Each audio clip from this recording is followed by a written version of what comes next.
Top five, top five, top five. Yeah, girl, you ready to do this?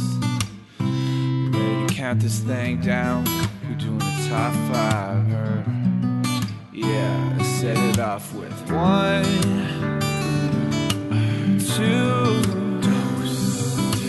3, 4.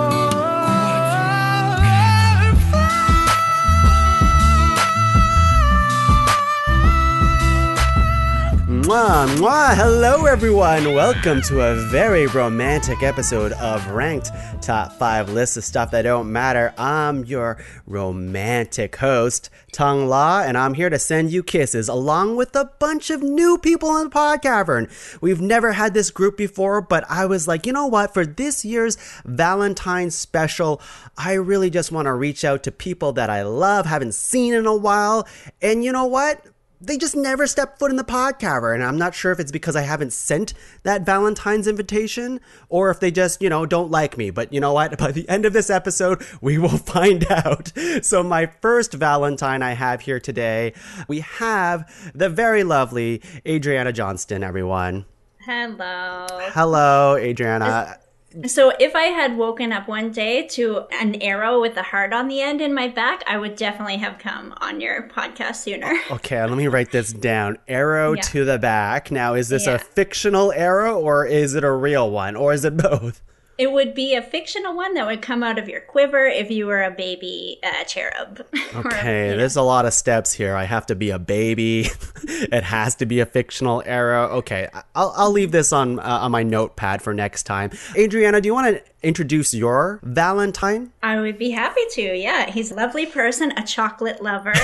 He's an improv legend, an established stand-up, a dog dad, and as I said, just all around lovely human. So we've got Joshua Mayo. Welcome. Hello, everybody. It's me, Josh. Hi. I for sure would have come here sooner, except I didn't want you to think that I liked you. And so you didn't want to think that I. Okay, no, right. I didn't. What's your strategy want to make here? it obvious. Oh, okay.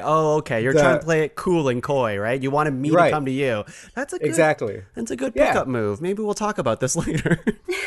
Oh no. We'll see. Well, Josh, I'm really happy you're here. I'm really happy that you might fall in love with the group by the end of this episode, but we'll see. But we can't start the episode until you introduce your Valentine. Well, my Valentine is somebody very near and dear to my heart. Somebody who you might say I am already in love with. Please welcome Woody McCadden. Hello, Woody. Hi. That was lovely. Woody, I have a question. Josh has just professed his love to you on air. I'm not sure if this is the first time or not. How do you feel about this? I love him too. Oh my God. Wow, this is starting off really well. Can't wait to argue about pointless things shortly. I'm worried we're all too agreeable. Yeah, it might be the case. I have an ace up my sleeve. Usually when a group is too agreeable, I will turn into the bad guy and stir the pot. Because, like most Valentines and much like love, there has to be a lot of drama involved, right? You can't love somebody and just be happy all the time. There has to be some hills and valleys, right, Woody? I do think so, yeah. I mean, like Josh and I have a very agreeable love, and he's been playing hard to get in terms of getting on this podcast. I, for one, am very dramatic. I've been standing outside this podcast with a boombox over my head for at least a couple of months. Yeah, I'm sorry about that. We were going to let you in the PodCavern sooner, but you were just doing such a cute job outside with your boombox, and I didn't want to ruin your groove. No, yeah, don't take me out of my boombox groove. I'm sorry. When someone gets in a boombox groove, it's like, do we stop him? No, we got to leave him there, even if it's like a blizzard outside. Who cares? Okay, well, everyone, obviously here today, we're here to talk about love. Just like every February, somehow we've had a Valentine's Day special for every year of Ranked, which is nuts because I'm like, what am I going to do this year? But this group inspired me. Because, Josh kind of alluded to like a pickup move, and I'm like, all right, we're getting somewhere with this. So today we're talking about top 5 smooth pickup moves for Valentine's Day. because you all need it, obviously, in the pandemic. You're going out there, you're picking up people left and right. So before we get into ranking stuff and nominating stuff, I want to come up with some ground rules. What does this topic mean to you guys? All right. Number one, I think it should be okay if these are applicable only to yourself, because sometimes the thought of a good pickup move is what would work on you, and maybe it's what you want for people to do to you. I'm single, just so we're clear. Right? Yeah, okay. This is me being single. Anyway, I see. that's me. That's what I'm thinking about. Okay, all right. Okay, Adriana, Woody, what are you thinking here? Yeah, I think a pickup attempt, very, very basic, has to be not creepy and not offensive and not like, predatory. Yeah. It's gotta be playful. It's gotta be light and fun and fresh, I'd be shocked if this group said anything predatory as their nominations. I'm going to creep on you. It's been a long time. Oh, fair enough. It has been. Yeah, you guys must have changed since the last time I've seen you in person. That is a good rule. I like it. Woody, what do you think? I think it's got to be like a personal approach. Like it's such a putting yourself out there. Like this has got to be a representation of your game or lack thereof, right? Yeah. Depending on whether you play them. Lack thereof, indeed. That's fair. That's fair. So my idea of this episode and this show is that, yes, it can come from a personal place. It can also come from like, here's some advice. Here's some terrible advice that you can use as a smooth pickup move. But I wanted to spice things up. It's a little bit different in the way that today's episode is brought to you by a bunch of really funny people, really funny improvisers, but not necessarily that these answers that we came up with today are improvised. But you can tell that it's coming from an improv person's brain, if that makes any sense. So like some of these scenarios that we have here today, yes, you can apply it to real life, probably, but I also wanted to open it up to be like, hey, if you want to come up with something crazy, then do it, because this is top 5 lists of stuff that don't matter, So here are some other ground rules that I've come up with here today is we can use pickup moves for people that we like, picking up a stranger, picking up just your life partner. Sometimes you still got to put on the moves for your wife or your husband or your long-term partner. Just because you're together doesn't mean you don't have to like try every once in a while. Pick up moves to make a friend, because there's Valentine's Day out there, right? So if you want to just make a friend out there today, maybe we can help you with that. I also want to say that I think I'd like to assume that some of these scenarios, they don't have to be beholden to like the current state of the world, because right now we live in the pandemic. Like, I don't want our answers to be like, well, you're gonna go on Zoom, you're gonna make sure you have a great internet connection, you're gonna invite them to PodCavern's ranked episode, and then you're gonna pick them up. No, we're gonna assume that the pandemic's not part of it, unless that's part of your answer. Other fun possibilities: unlimited money, I think is fun. So if Woody, you want a friggin' mansion on a boat as part of your pickup move, I'll give it to you, because we got unlimited money here. Man. Whatever in you stark want. Contrast. Just in stark contrast to everyday life. But Yeah. I like it. I have to calculate my my nominations with a lot of plastic surgery on the other end and see where I end up. If that's part of your pickup move, then weird, but I'll take it. And yeah, I wanted to make up pickup moves instead of pickup lines, because I think actions speak louder than words. So like, there's so many cheesy pickup lines out there. If that's part of your move, then power to you, but we're better than that, I think. I don't know. We'll find out soon. Any other ground rules before we get going? No. All right. I No. established, yeah. Yeah. I think that covers it. All right. Okay, Valentines, let's put our hearts together, because we're going to start ranking a list here. Just like every episode of Ranked, we're going to go around 3 times, nominating 3 nominations, each making a master list of 12 and whittling that down to a top 5 smooth pickup moves for Valentine's Day list. Okay, all right, everyone, here we go. Where do I want to go? Do I want to go crazy for my first nomination? I want to go a little bit more grounded? How about we go with this, okay? This is a big one. This is totally in the realm of possibilities, but hear me out here, okay? You have a Valentine's person that you like. They can be anything. They can be a stranger. They can be someone you like. They can be a friend. But this is how you wow them into becoming your Valentine. You get a bunch of puppies. Get a bunch of puppies. You're going to strap a bunch of like cute things around their necks, like very sweet sayings, maybe some like nice chocolates and stuff. These puppies also have to be very well trained in the way that they're not going to try to eat the chocolate because we don't want the puppies to get sick. But they're going to have like, the will you be my Valentine? Pictures of you together. Maybe. We'll see how. I'm not sure the relationship with your Valentine. We're going to have, I don't know, pictures of more puppies on the puppies' necks, that kind of thing. And then you're going to say, hey, I'd like you to just come into this room real quick. It's not going to be creepy whatsoever, I swear. And then you're going to open the door, and then a flood of puppies just go on top of your Valentine. And they're going to be like, whoa, oh my God, this is so cute. And I think that's a kind of a smooth pickup move. What do you guys think? You know, I think for sure the chances of me going into a room that somebody has specifically marked not creepy... I didn't mark it not creepy. I'm just telling you it's not creepy. Fair. That's fair. Why would you feel the need to say that? Because other people would be like, why is Tuong leading me into like, I'm not going to say a cavern either. just a room, just like a yoga studio. Let's call it a yoga studio, a public space that I've rented out or something for this moment that I can flood you with puppies, okay? The core idea is being flooded with puppies.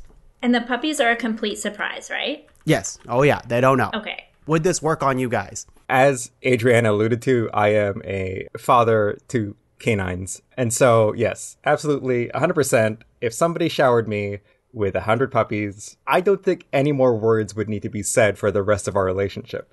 Right? That is... Okay. Phew. Yeah, because I think it's pretty obvious if you say, will you be my Valentine? I don't even have to say it. The puppies do the work themselves. And obviously, we got to give the puppies back. We don't get to keep the puppies. Oh, that's perfect. Okay, that makes it for me. Okay, all right. You thought you had to keep the puppies afterwards. Like, I don't need some type of a burden, placed on me, even though it'd be very cute.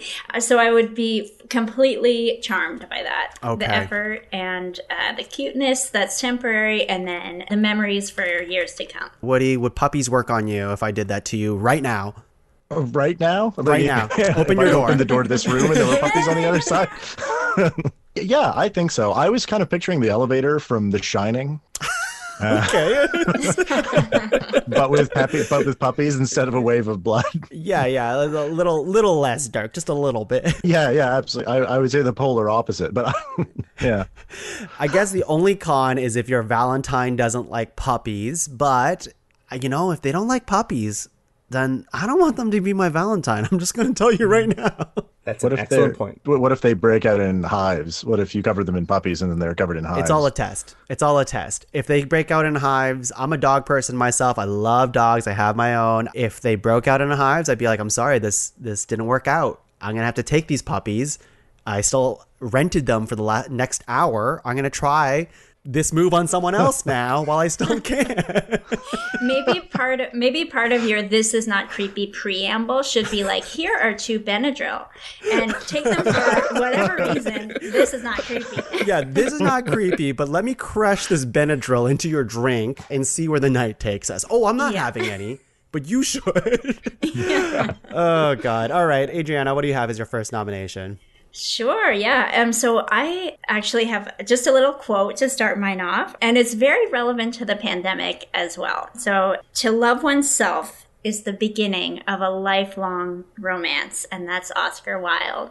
And so my first tactic is to act aloof. So first of all, you have to find out the attachment style of your love interest, and you're going for somebody who has an anxious attachment style. So they are wanting to chase, and they're wanting the thrill of the uncertainty of whether or not you're into it, and they want to work for it. So you got to assess your mark, and then you have this campaign. It can be years long of acting aloof. Okay. And so you do need to be in contact with them in some way. So you have to be in a class with them, be in a group chat maybe, or a team or whatever, work maybe. And then you just focus on ignoring them as hard as you can. So the idea is that you're playing it so cool that Yeah. it's so attractive. and they'd want to wait. When do you ever ask them to be your Valentine, or do you get them to do it? You get them to do it. Yeah. Okay, all right. Wow, I love the long game on this, where it can take years. Years. Well, then you establish a history, right? At least for yourself. Wow. Okay. Oh my God, she hasn't given a shit about me for so many years. So irresistible. I want her so badly. Well, then you get them working for it. You know, they're like, oh, but okay. So I guess you do have to you have to take, as you were saying, talking the drama. You have to like, okay, walk by, maybe give a wave, maybe do one of those like, you know. Do people do that? Yeah. As a horse, I find that irresistible. Yeah. So I guess you do need to give the odd crumb. You know, maybe like. Yeah, because otherwise you're just, you know, in this day and age, just kind of being an asshole if you're not really. No. It's a fine balance. It's a fine balance. You can. All right, you can do like a look maybe every now and then. Got it. Okay, I understand where you're coming from. There's a lot of characters in movies and TV back in the day who are just like the cool person who they don't give a fuck about real life, but deep down they got feelings and they like people just like everyone else. But you gotta put on that mystique around you. So do you ever like talk about yourself when you're acting aloof ever? Does the person ever get to know you as a person? Well, they do, because they ask you a lot of questions. And so you can keep them kind of interested by answering, but just never fully satisfying. Oh, man. This is sounding pretty like devious. I love it. Everyone take note at home. These are smooth pickup moves for Valentine's Day that you can use today. Josh, what do you have as your first nomination? All right. Before I get into it, let me set the scene a little bit. It's 1995. You're in kindergarten. You make your first best friend. Let's say her name's Tracy. And you spend the next, let's say, I don't know, 15 years growing up together. And there's always been sort of like this like, will they, won't they kind of spark between the two of you. But you end up going to separate colleges. Your lives move on. They diverge away from each other. You hear from Tracy now and then. You know, she's an aspiring writer in New York. You have moved to Alberta to run an oil rig. But, you know, for some reason, the oil game just didn't work out for you. You're back in your small town 5 years later after graduating, working retail at a local convenience store. It's February 14th, and it is the 25th anniversary of you going to kindergarten. And who else walks in through the door? None other than Tracy herself. At which point you lock eyes, and sort of the weight of the separation of the years between the two of you sort of is heavy and tense in the air. And in that moment, you grab a card from the rack beside you because you worked there at the convenience store. And Tracy is very used to giving autographs because she's now a very successful author. And you've pre-written a message on this card. Wait, you pre-written? You knew she was going to come in. Okay. No, you don't know. Yeah. Well, no, you were hoping she would come in. You've had the card there every day for like years. You break the glass that says, in case Tracy walks in. Comes in on the 25th. You give the card to Tracy. Tracy reads the message. And she looks at you and she says, yes, I will be your Valentine. You got to dinner together. And the rest is history. I call this one the long game. I'm speechless. What does everyone have to say about Josh's long game? It's quite a long game. I love it. How many kindergartners are listening to this for advice? Because, like, that's right in the pocket for a very specific demographic. Josh, I have a question. Did you, like, keep up with Tracy at all over the last 25 years in this scenario? Or is it just, like, you just hoped that your kindergarten crush would walk through a door one day and you'd recognize her? You see, it's complicated because you sort of, in middle school, we shared a kiss. There's more to this story. It was like a little bit awkward, I think, like, because there was a romantic attraction there, but also we hadn't quite developed that sort of like that ability to process that. Yeah, And so to communicate your feelings, because Exactly. you're in middle school. Like nobody Right. knows how to do that back then. Okay, yeah. that's a We very sort of- important detail that you guys shared a kiss somewhere between kindergarten and when you see her in the cash register. Okay, Can I ask you about the circumstances of the kiss? Oh, yeah, of course. Okay, so it was at Lana Fitzman's party. And we were playing Spin the Bottle, classic party game. Spin the Bottle, Lance, me, and Tracy. Everybody's like, ooh, because, I think we had already been the target of some rumors at this point, right? Will they? Won't they? Will they, won't they? Exactly. And so, we shared the kiss. There was a lot of pressure. People were watching or just like, ooh. And so that sort of like tainted that moment a little bit. okay. Yeah. What happened to your oil business? Why didn't that? Malpractice.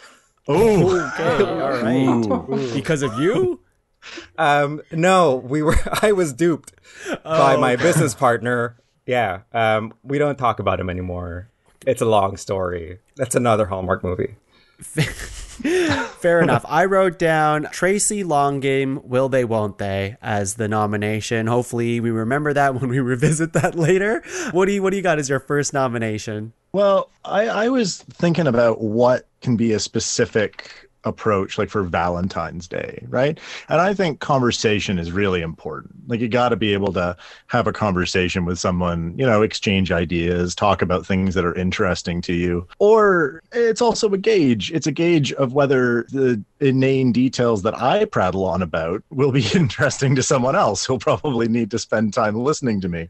So I thought a rousing conversation about the martyred Saint Valentine is just like a strong starting point. Really talking about like it's a corporate holiday now, but you got to be like, well, so where's this coming from? Saint Valentine. Like there's some interest. I mean, like he was beaten to death with clubs and then beheaded in 270 AD, right?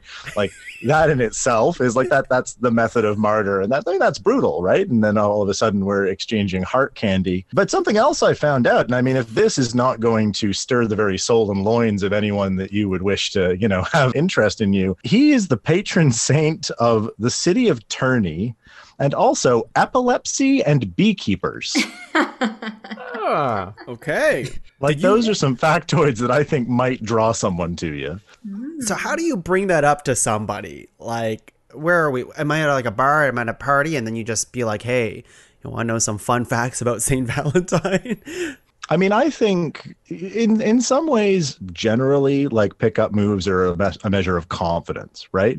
So I think if you're confident enough, you can bring it out in pretty much any, like you're at a bus stop, you're beside someone, you're like, hey, what the thing about St. Valentine's death, and also, how do you feel about beekeepers? Because he liked them. Or, you could be at a party and you'd have to shout over the music a little bit and be like, whoa, these strobe lights, who's the patron saint? So February 14th, but I think the important thing is to mix some genuine facts about St. Valentine in there to show people you're well informed and in touch with the meaning of the holiday. I love this. Now, Woody, throughout the rest of the show, I'm sure you're going to pepper us with more St. Valentine's facts. I'm sure you wrote much down as an expert yourself, of course, that we're going to get to hear that later, are we not? You want some more St. Valentine facts? I want all the St. Valentine's facts, but you're going to pepper it throughout the shows to prove that you're the expert on St. Valentine. Okay, to be fair, I never claimed to be an expert. I only claimed to be seductive with these facts. But you know what? Right. I'll throw a few in there to just really drive the point home. Okay, for listeners at home, Woody is gradually unbuttoning his shirt. Yeah, and it's working. It is working. We're going on round two, everyone. Round two. What an interesting round one that we have over here. Lots of good advice for the people at home looking to pick up for Valentine's Day. I have for my second nomination one that's practical. I would say one that's very doable, very real. The puppy thing I think was it works, but there's logistics around it. I get it. There's stuff that you can't get. Let's say 100 puppies, let alone maybe 5 puppies. It could be hard to rent them for that long. So what I'm going to suggest to pick up your let's just say either like your short-term to long-term partner, girlfriend, boyfriend, whatever, wife, husband, doesn't matter, that for Valentine's Day, you're going to spoil them in the way that you're going to give them an at-home spa day treatment, as well as free them from any responsibility they got to do that day. So what's more sexy than being like, hey, today, we're not going to take you to the spa because I can do it better, I think. Maybe. Why are we paying these professionals to do it? I can rub oil on my hands and do it for you. That's easy. I've been grabbing things all my life. That sounds terrible. But you're going to do the whole works for them. You can do the manicure. You can do the pedicure. You can do the foot massage. You can do the back massage. You can prepare the bath, the bubble bombs. What do you call them? Bath bombs. All of that stuff, the candles, all of that. But the main thing is that you're saying, hey, whatever responsibilities you have today, fuck it. It's on me. And I think that works. It's a tried and true method. And I've kind of done it before. I've never done a pedicure before, but I feel like I can handle that. Is that easy? I think it's perfect. And on the day that happens to me, I am giving my husband the presentation notes for the Kobayashi report that I have to give at my business meeting later that day. Right. Because he said, any responsibility. Any responsibility? Yes, any responsibility. Good. Whatever it is. Now, I'm not going to say I'm going to do a good job. If you're going to friggin' put on a report on my desk do, I'll do it. Because I told you, you have no responsibility. I just can't promise I'll do a great job. So, yeah. Woody, how do you feel? I love not being responsible for things. I feel like it would release a lot of tension from me and put it squarely on my partner. Yeah, but they love you so much, or they like you so much. We don't know where the dynamic of the relationship is, but they like you enough that they'll do that for you. And isn't that sweet? I think it's sweet. I think it's relaxing. I think it shows responsibility. I feel taken care of. I feel like the burden has been shifted, and romanced. Yes, that's all I wanted. Adriana, would that work on you? I think it would, because that actually gives you the perfect blend of together time that's really quality. And then, of course, like if you're doing spa treatments, you're getting the physical touch, which is so important. And then when you need to go and like complete my work deliverables, then I have time to take a nap and to enjoy the sort of afterglow of the massage. And I think a really good balance of couple time and alone time on that one day would be like phenomenal. And then you come back together at the end. And exactly. It's all about the love. I like it. Yes. And the thing with the work deliverables is I won't badger you with questions. You're going to say, do it. You give me one set of instructions one time. But if I have any like follow-up questions, I'm not going to ask you. I don't want to bother you on your day off. So you can worry about that tomorrow. Adriana, you have a second nomination heading your way right now. Okay, and just like before, I'm going to start mine with a quote. So, too much of a good thing is wonderful. Can we preface where this quote is coming from? You have a book. Okay, so I was chatting with my mom, and she got excited about knowing that I was coming on this podcast, and she sort of ran into the other room, and she pulled out this book called Flirting 101. And she won't mind me telling this, but she and my dad separated in 2007. She's like, I bought this book in 2008, and I read through it in preparation to like take on my sort of dating career after the kids had grown up and everything. So it's a very wholesome book. It's got a lot of good advice. I was flipping through it before, and something that I really responded to is about that flirting is a compliment. Flirting is sort of fun, and it's got to be light, and that people who are flirts just have this joie de vivre, that I think is really precious. And that's why it feels so good. I love it. I interrupted you. You want to reread the quote? Oh, yeah, sure. Okay, so too much of a good thing is wonderful. And that's coming from Mae West from Flirting 101, How to Charm Your Way to Love, Friendship, and Success. So my second tip is slightly low-hanging fruit, I must say. And this is COVID-friendly, so you got to get yourself into either a one-on-one chat or more likely a group chat, and then you gradually transition again over months and months to an individual chat. There's a theme to mine. Okay, and then so within this individual chat, you develop a joke where one of you is the boss and one of you is the employee. It doesn't matter which. It's sort of like either go with how you are as a real person or flip it the opposite way to like have a bit of playful fun. And then at some point you need to send a lingerie pic. and then you need to feign worry about being fired from your job. In this inside joke that you have on a one-on-one chat. So there's lots of setup, but... Okay, so hold on. So you're in the chat with someone of equal status and standing to you. Oh, yeah. You create a joking sexual harassment scenario, and then you role play sexual harassment. I think power dynamics are sexy. Yeah. I think I would like it. I think that's yeah.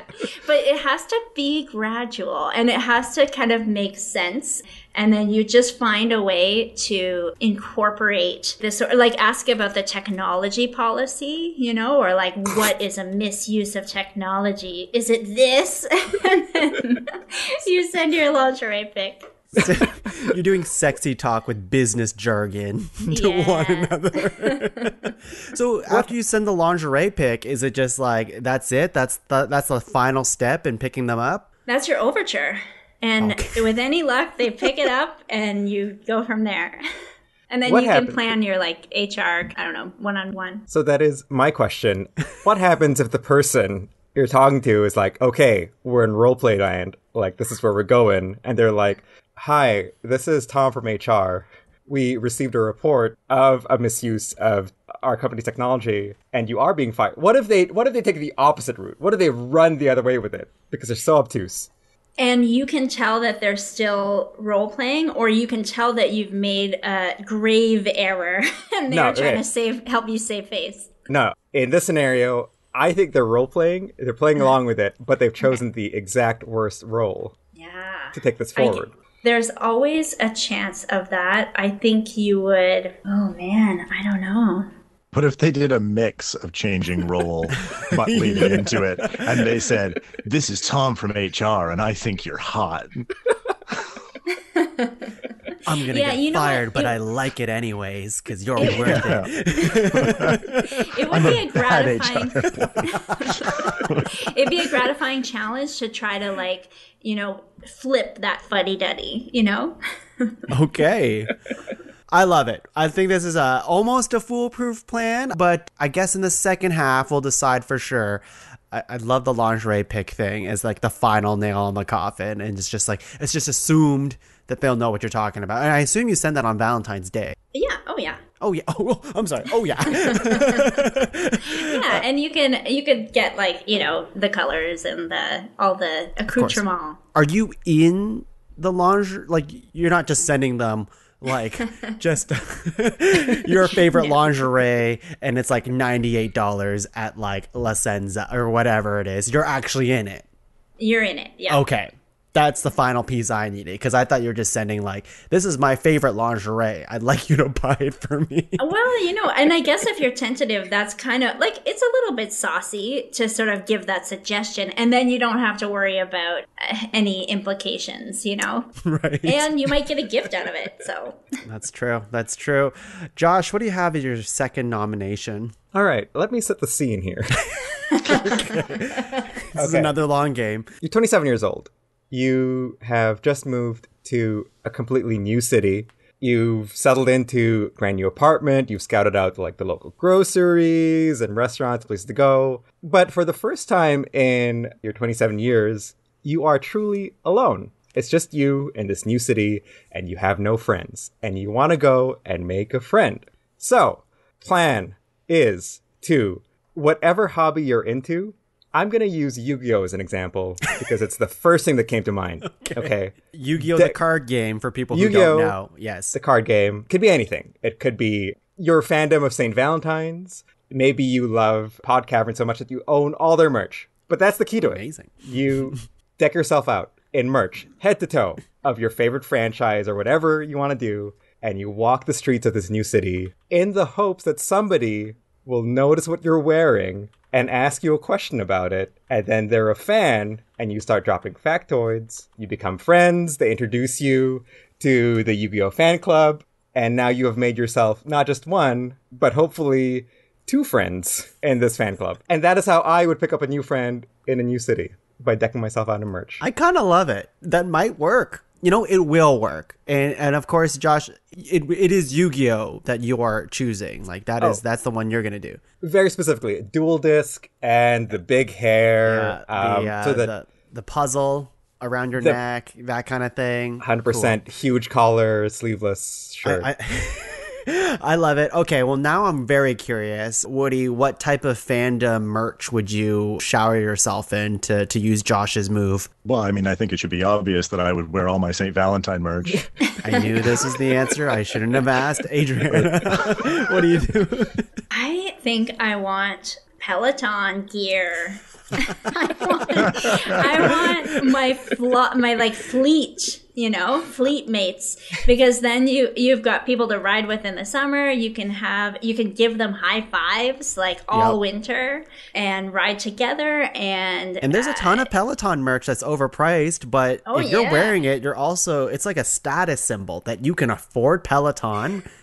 Yeah. And then you can afford their clothes and then you work out. I guess. And you can probably arrange some like coupon codes among friends. You can like pay it forward and pass on your benefits if you refer people. I'm not advocating the multi-level marketing. Yeah, Adriana, just real quick, what's your Peloton referral code if you can? I'll put it in the chat. Okay, great. Okay, well, I love it.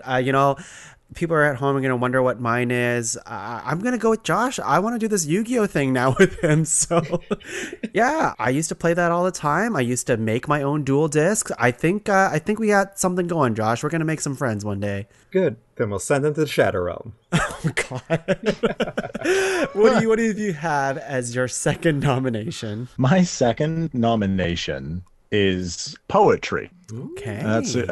I think it's a good thing in a creative way. I think it's just a good way of getting your words out there, getting sassy with them, putting them together, thinking about something, and then sharing it and just handing it over to someone and being like, I made this for you. I took my words and I made this and I gave it to you. What do you think? You can do it with your long-term partner. It's also a nice gauge of like, because if you give someone a poem, or like, let's say you're in a Tinder or a something, and you go like, hey, do you want me to write you a poem? And somebody is like, no.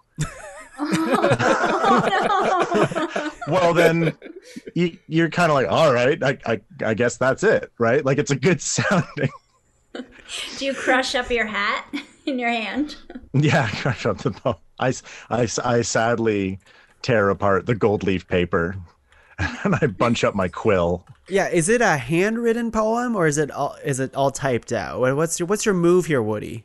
Depends on the poem. Depends on what you do. Okay. Specific poem, different writing styles. I get it. Yeah, well, or like, what do you mean? Because a poem's going to convey something, right? You're going to be doing so. Like, I mean, you could send a sexy poem. You could send a funny poem. You could find like a funny, sexy poem.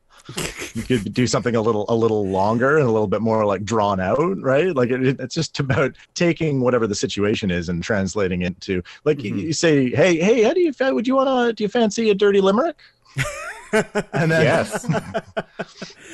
Okay, so you ask permission before you give the poem. You're never gonna just whip out the poem. Like I'm not gonna wake up one day and see, whoa, Woody wrote me a poem and he mailed it to me. It's not gonna be one of those. I'm not going to just like drop a haiku out of nowhere. No, I'm going to. Yeah. It's probably going to be a poem with consent or with some sort of like some sort of preamble to it, right? I got it. So I'm going to write poetry with consent as your nomination.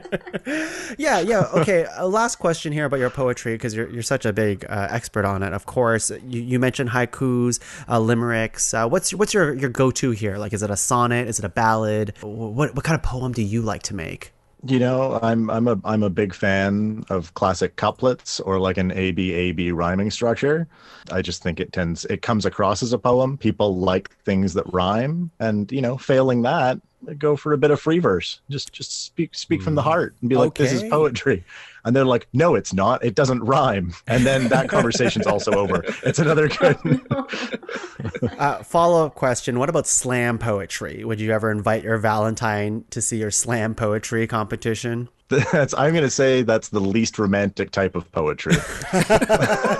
You hear that? All the slam. Okay, I'm sorry. We have a lot of slam poetry listeners out there, so you just offended all of them. Adriana, would you come to Woody's slam poetry if you did one? Yeah, definitely. Yeah, absolutely. And I would, at slam poetry, do they score it at the end with like a gymnastics scoring?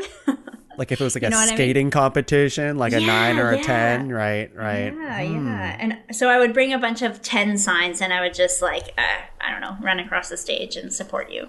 Okay. All right. Mm-hmm. Great nomination. Oh, thank you. We're going into the final round of nominations. I can't believe we're here. We got one more round at you right now. And my last nomination, okay, I went a little like outside the realm of possibility for the first one. Pretty grounded for the second one. My last one, I think I'm going to go for it. And that is the idea that you're going to make. Okay, let me set the stage here. There is an impending threat, some sort of doom clock ticking. There needs to be someone who steps up to the table, steps up to the pedestal, either turns the key, presses the button, makes that self-sacrifice that only nobody can make except someone who's brave. You know, someone with confidence that's going to say, I don't care what happens to me. I just want you to live. That's the scenario that I'm painting here, right?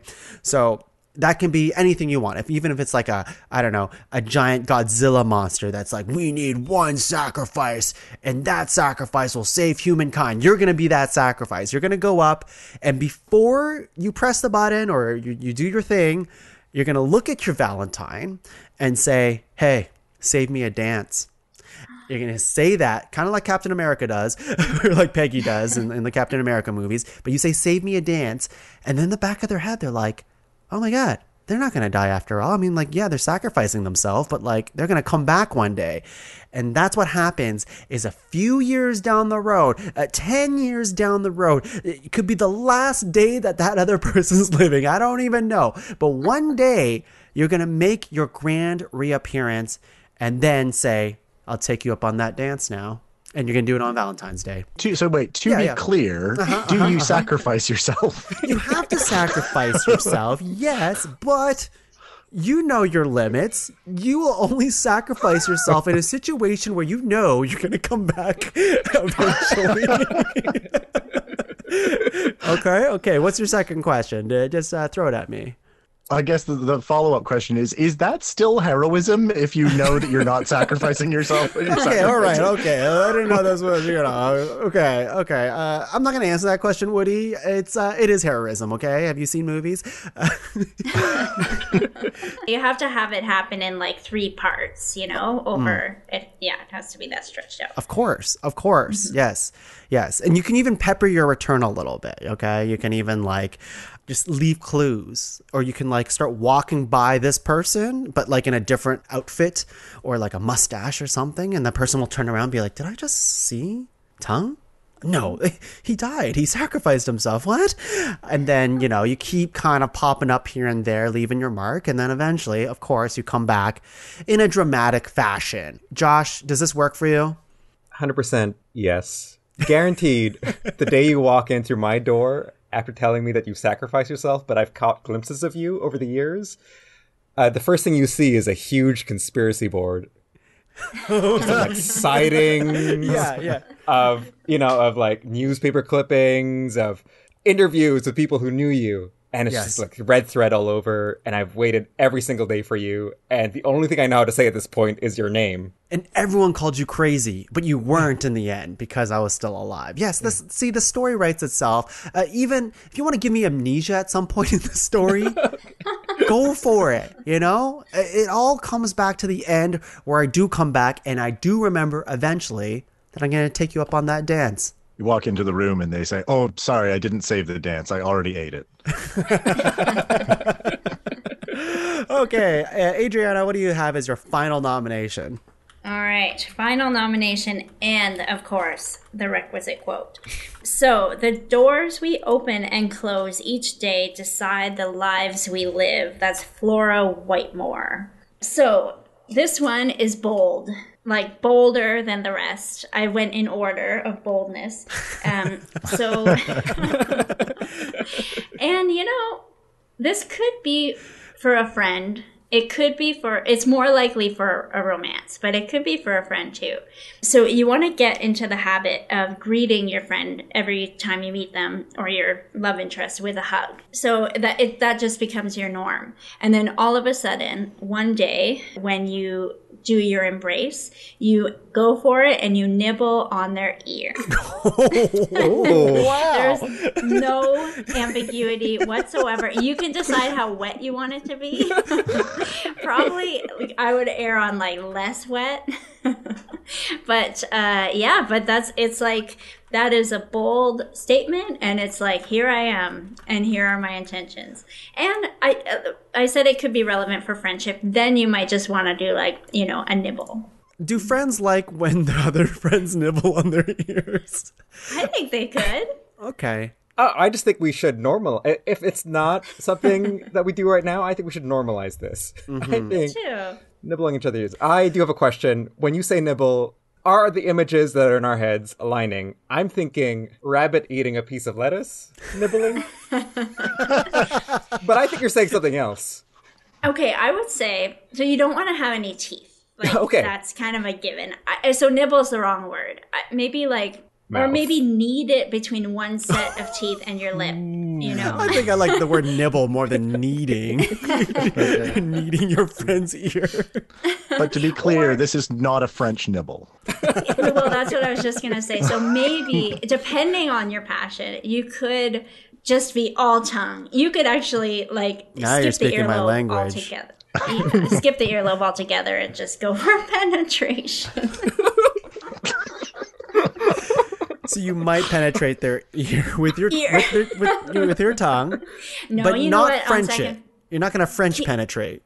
No, we're gonna French kiss their earlobe. That's it. Got it. Okay. Woody, you seem aroused by this nomination.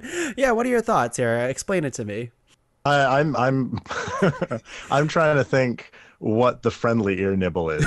I'm also like, Adriana, you're my friend, and you're claiming this is a friendly thing you can do. I'm gonna break out an ear nibble at some point. I'll be thrilled. I think I would have a hard time nibbling on an ear in a non-romantic way. And this is my feeling about it. It is very bold. You're right. The boldness It's of your bold. nominations. I was like, what's more bold than like setting up a boss employee dynamic and sending a lingerie pic? This is more bold because it's just like, yeah, hugging is the norm. Mm-hmm. And I thought what you were going for is like the slow build of like, maybe you're like embracing a little longer. Maybe you're like, you know, using your thumb to massage their back a little bit in the hug. But no, yours is just like, no, one day when you're up for it, you go for the ear nibble. Yeah, it's effective. Like that sends your message. You're not wrong. You're not wrong. And because you've established yourself as the huggers for so long, you can probably just say, whoa, it was a slip up. I'm sorry. You know, we've been friends for years. I don't know what came over me. And you can normalize it again. Maybe. I thought there was a Sour Patch Kid stuck to it. Okay, Josh, how are you going to top that with your final nomination here? All right. Well, first I need to set the scene. Here we are. Hypothetically, like me, this scenario involves somebody who's queer and a straight friend. So here I am, little queer boy, happy as can be, and I have a friend. Let's call him Caden. Okay. Caden is handsome, not super interested in Caden, but, like, objectively I can tell that he's pretty hot. Except he doesn't think so. He doesn't see it. And so he lets that get in the way of himself. So I bust out every queer superpower, telling your straight friends that they're attractive to boost their confidence. I tell Caden this. Caden, sort of a change appears over him. He stands up a little straighter. He smiles a little bit more. And he goes out there into the world and he meets somebody. And let's call her Tracy. Just as a callback. Different Tracy, though, of course. Different Tracy. No, for sure. Caden meets Tracy. They fall in love. They get married. You are the best man at Caden's wedding. You're the godfather of their kids. You're listed in their last will and testament. And yes, sure, this doesn't involve you finding somebody. Oh. But there is power, I think, in thinking, even though you're alone forever, Oh, no. that somebody else's relationship would never have happened without your intervention. Wow. Yeah. So it all comes down to using, let me see what you wrote here, queer superpowers, all of your queer superpowers to boost the confidence of your straight, hot friend so they can find a Valentine. And therefore, you live vicariously through them. You reap none of the relationship's rewards, except for the peace of mind knowing that you made this. Okay. What does everyone think of this strategy here? I think it's the ultimate wingman move. You know, I really like this because, you know, when I was thinking about this, it's like smooth pickup moves, like you're involved in picking up the Valentine in some way, shape, or form, right? It's your friend, it's a stranger, or whatever it is, but you're going above and beyond. You're not looking for a Valentine for yourself. Well, you might be, but you're using your powers for somebody else. And that's really sweet. I like that. that. You are the Bagger Vance of pickup artistry. That's exactly what I was thinking of. Yeah, it's very selfless, and it's like your potentially your legacy as well. Right. If they have kids, you could be uncle, and I think that's really powerful and really sweet. See, where I was thinking you were going with this was like once you're at the wedding of your friend, then maybe someone will recognize how great a person you are, and then you can pick them up. But you just kind of dropped it there. You're like, I'm at the wedding, and then I'm alone forever is kind of where you stopped it. Hypothetically, not based on me at all. Of course. Of course. Yeah. Although here we are again with the long game. I think there is potential here for Caden and Tracy to be like, we have a friend you might be interested in, and then that's how you meet your life partner. Okay. Okay. All right. Is this part of your nomination here now? It's like you boost someone else so they get married and then they can find you someone for Valentine's Day? No, because I know hypothetically that I would find a problem with the person that they pick. So there's... Okay, great. So you're also picky. It's a separate scenario. Very picky. I think it's better. It's more pure this way because you are a pickup wingman martyr, much like St. Valentine was. Beautiful. Thank you for the fun fact there. Thank you, Woody. Woody, your final nomination. What do you got? My final nomination is the concept of radical honesty. Okay, go on. I think one of the things that people are attracted to is honesty. And I think people are attracted to confidence. And I think people are just attracted to really specific things. So I can have a theme in mind that you're really trying to like vet people that you're trying to pick up to find out if they're actually into you. But that's the thing, right? You can get really focused on this like one person or on like what is the pickup move on them. But you're really sort of vetting people with like really just laying it out there and saying this is exactly what I want, and you're way more likely to get what you want when you put that out there.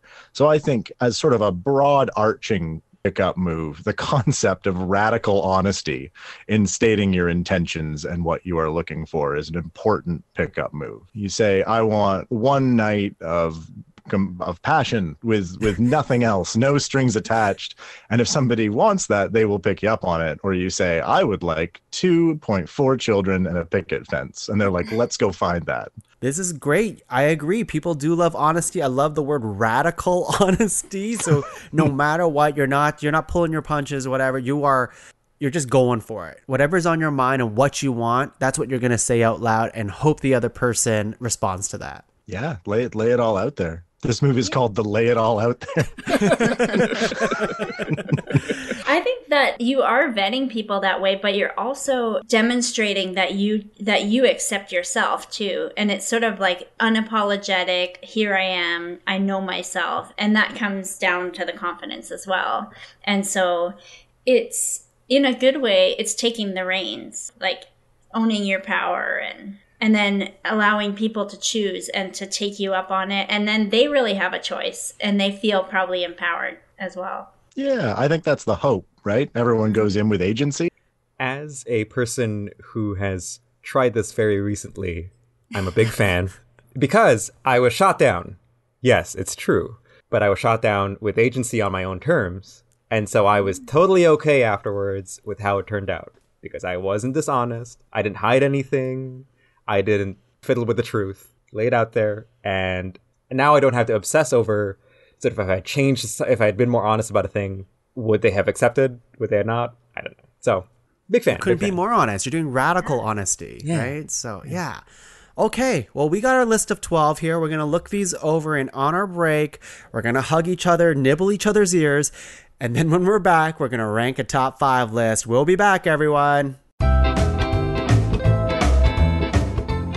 Okay, Dear Valentine. No, that's stupid. Oh, God, I'm such a dummy bummy. No, you're not. You can do it. You can do it. They're going to love it.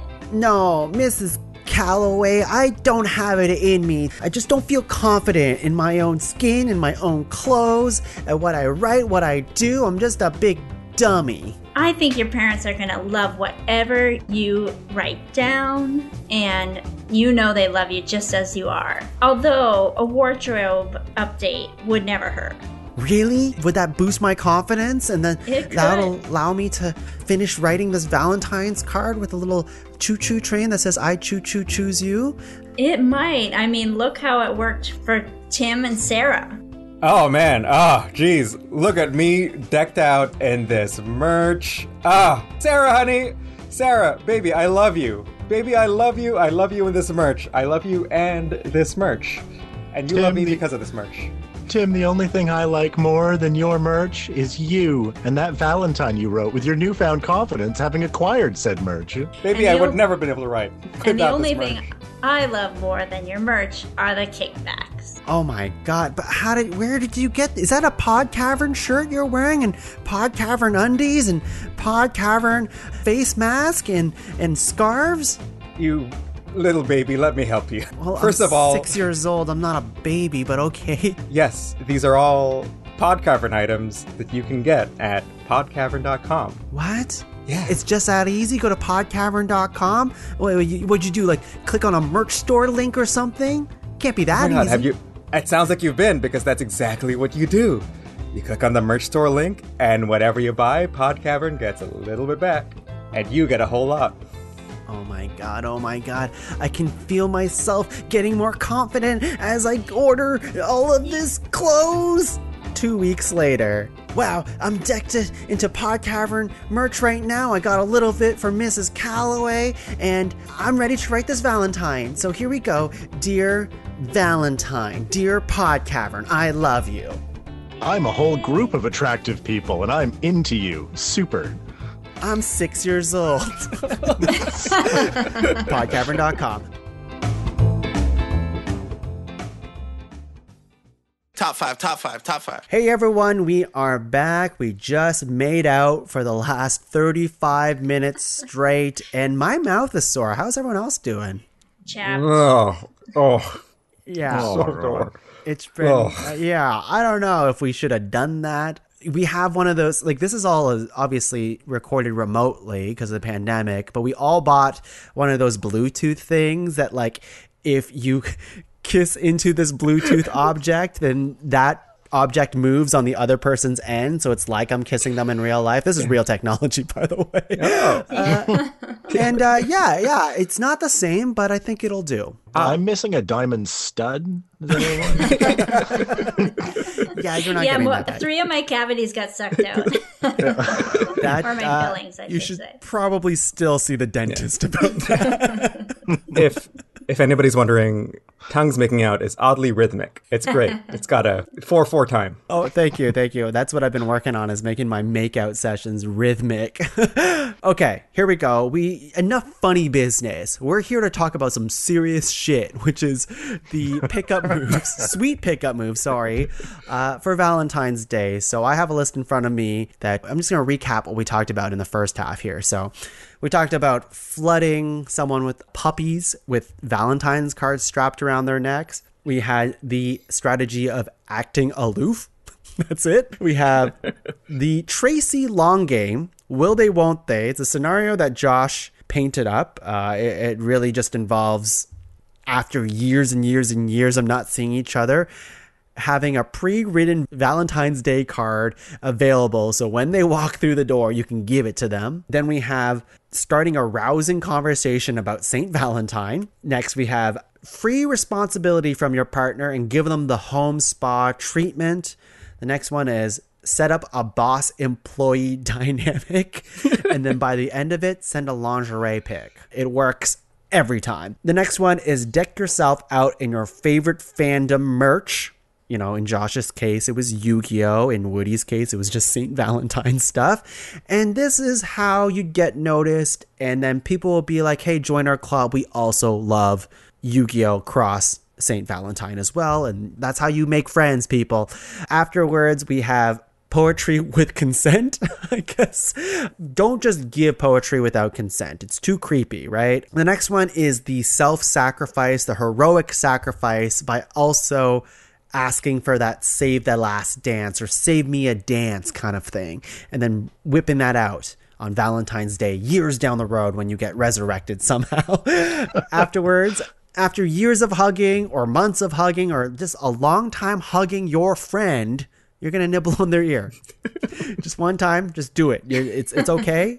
We tried it on break. Surprisingly not creepy. Afterwards, using Josh's, it doesn't have to be Josh, it could be anyone. If you have the super queer powers, boost your straight man or straight friend's confidence. And that's it. You're just the wingman for them. And you're going to help them find a Valentine. And the last one is the concept of radical honesty. Everyone loves honesty. You're just going to take it to another level. So with that all said, we're going to go around the circle here, and I want you to star a nomination that isn't one of your own, that you're like, this could make a top 5 list. Adriana, what do you think here?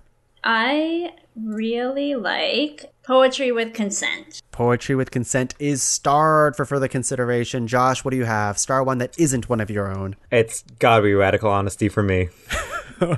Woody's 2 for 2 here. Woody, what do you have as your star? I gotta go with the boss employee dynamic. I just think it immediately brings power play. Nice. Okay. I'm going to go with, wow, you guys took all the good ones here. I mean, they're all good. Of course, they're all good. But I'm going to go with this deck yourself out in your favorite fandom. There's something about this that's strictly for Palentine's Day in a way. Like, it's to make friends. But that doesn't mean you can't meet your life partner by being decked out in, like, I don't know, your favorite Pokemon or something like that. Dress up as a Dragon Ball Z character. Dress up as your favorite Riverdale character. Does anyone do that? I'm not sure. So what we have starred here is the boss employee dynamic. We have deck yourself in your favorite fandom starred, poetry with consent, and radical honesty starred. Is there anything else that you guys want starred? And now it can be one of your own if you want it to be. I like the home spa. Okay. For your long-term partner. All right. Josh, anything else that you're like that pops out to you? Personally, just for Tracy's sake, Tracy long game, will they, won't they? I'm putting this in for nomination. Okay, so you're really fighting for this one now, this very specific long game. Very. Hey, I'm going to start because that's what the stars do. They help us narrow it down. Woody, is there anything else that you're like, this could make a list? I think we didn't have momentum like when we first started, and in terms of putting it right in. I think Room Full of Puppies has got a Charmin commercial, like just raw, cute energy vibe. Like that's got to be in there. Okay. Who doesn't like puppies? Who doesn't like, I mean, I know there's a lot of people who actually don't like dogs, but again, I don't want to know them. So they're not my Valentine.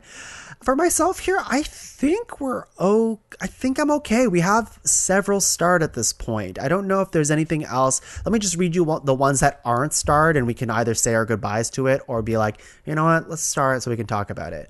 The heroic sacrifice, save the dance. I know there's a lot of components to this one. You gotta survive is one of them.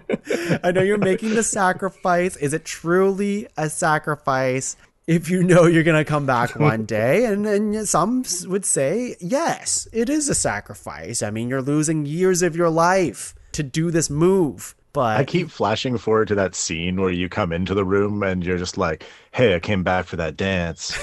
And then the person is like, wait, but if you're here, then that means, and then Cthulhu comes bursting forth from the ground for the pack has been broken. That's like the thing, Woody, we can do it again. I can sacrifice myself again. It's an endless loop. I can just come back for. I'm not saying this person's going to be my life partner afterwards. They could be my love. It's like, what are you, forbidden lovers, right? We should be in love, but we only really have this one day on the planet together. Every 5 years after I sacrifice myself, I can come back for that dance. But I understand saying it out loud. It's a little ridiculous. But unless, Adriana, Josh, do you have any thoughts about this one before we say goodbye to it? I love it. And I will love it as it leaves the Okay, great. Thanks. I'm going to hold its face and kiss its forehead and send it on its way. Okay. I guess I'm not getting that dance after all. This is one of those situations where I do the heroic sacrifice and I don't come back. Okay, acting aloof. This is yours, Adriana. What do you think? This is a move that real people do. Well, yes. Okay, so real people do it. I think for a certain type of person, it would really work. I think it is a bit twisted, and you'd more than likely end up alone, or unknowing. Well, having tortured someone that probably doesn't deserve to be tortured. Fair enough. Okay. Yeah. it's close enough to negging. Mm-hmm, mm-hmm. But Okay. it's not quite there. It's indifferenting. Yeah. Well, and it really relies a lot on the passion of the other person. And it's sort of like, it takes you out of it. You're just like a bit passive. Okay. It's like step 1, be irresistible. Step 2, be aloof. And the first step is very important. If you don't have that, then they're not going to care that you're being aloof. Okay. All right. Acting aloof can go poof off this list. Okay. You can tell I've been doing That's this a romantic for poem. a long time. Yes. Okay. We got to talk about this one. Long time of hugging and then the nibble on the ear. There's something about this that is just irresistibly funny. I don't know if I would ever be bold enough to pull it off, but I'd wonder if you guys would and would actually recommend it to somebody. You know what? I think it should get starred. I think one of the reasons too is that like an ear, like we've joked a lot about nibbling on earlobes here, but like it's a very powerful thing to have done to you. Yeah. It definitely drops your guard a little bit, right? Because like it's not because I feel like if it's different than like say I started kissing your neck or something like that. That's like an immediate like neck twitch that you're like whoa. But someone licking my ear or nibbling my ear doesn't happen very often. I feel like I would take pause for effect for a second before it sunk in. I also think it should be starred, if only to keep alive the image in my head of somebody trying to move like a hoop earring with their tongue out of the way.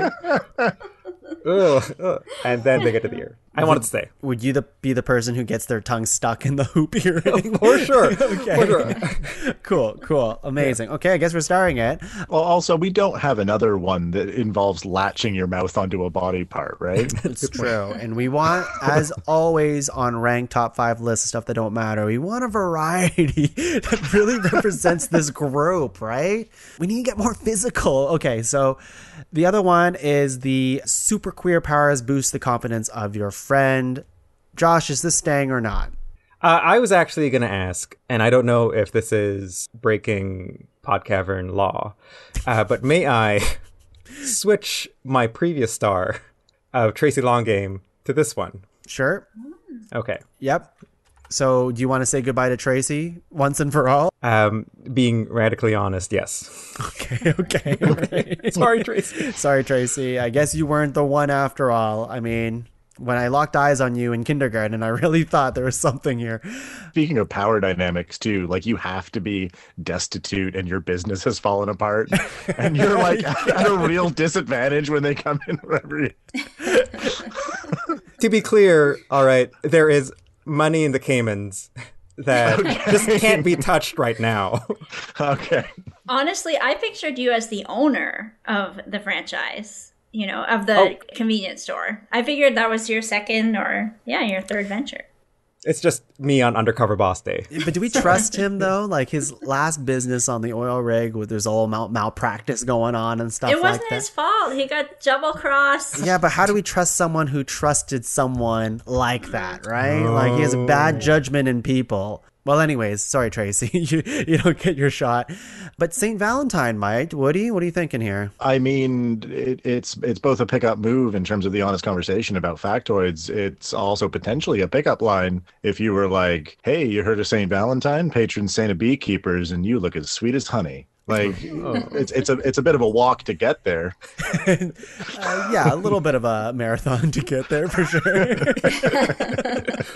I love it. It's very perfectly fitted for Valentine's Day, unlike some of these other nominations that, could probably happen at any other time of the year. You're not going to bring up St. Valentine during, I don't know, Easter or something like that, That's when you bring out the Jesus pickup line. That's when you bring up the Jesus pickup line, which is a completely different nomination. It's not on the table here today. Just join us for next time for top 5 smooth pickup moves for Easter. I hid an egg. See if you can guess where. We're not in that episode. I'm sorry. We're not in this episode. Save it for that episode, guys. I don't know if you guys knew this, but this crew is going to hit every single holiday there is for smooth pickup moves. All right. I'll tell you what we have start here. We have Flood of Puppies, Free Responsibility, Home Spa, that's 2. We have the Boss Employee Dynamics, 3. The Hugging and Nibbling, that's 4. Decking Yourself in Fandom, merch, 5. We have the Boosting Your Friend's Confidence, 6. Poetry with Consent, 7. And Radical Honesty, 8. But we have to cut 3 of these. What I'm going to do here is I'm going to read the ones that are starred one more time, and we're going to do something called locks. So locks have to be unanimous. You just go with your gut if it's a lock or not. A lock is something that you're like, that should make a top 5 list. If it's unanimous, it's a lock. If it's not, we can talk about it afterwards. Sound good? Okay. Great. Yeah. Flood of Puppies, lock or no lock? Lock. That's a lock for me. No lock. No lock. No lock. Okay, here we go. Okay. Home Spa and Free Responsibility, lock or no lock? Lock. That's a lock for me. No lock. No lock. Okay, here we go. Boss Employee Dynamic, lock or no lock? Lock. Lock. I say lock. I'm not going to lock that one. Here we go. It's okay. This just means we'll talk about it afterwards. The Hugging and Nibbling, lock or no lock? Oh, that's a lock. That's a lock. Lock. All right, let's lock in and see. These locks are non-binding, by the way. We're just trying to navigate the conversation. The Fandom merch, decking it out, lock or no lock? No lock. No lock. Okay. Super Queer Powers, lock or no lock? That's a lock for me, but it's fine if nobody else wants to. I'll lock that one. I like that. Yeah. Hey, you know what, Josh? No, I'm not.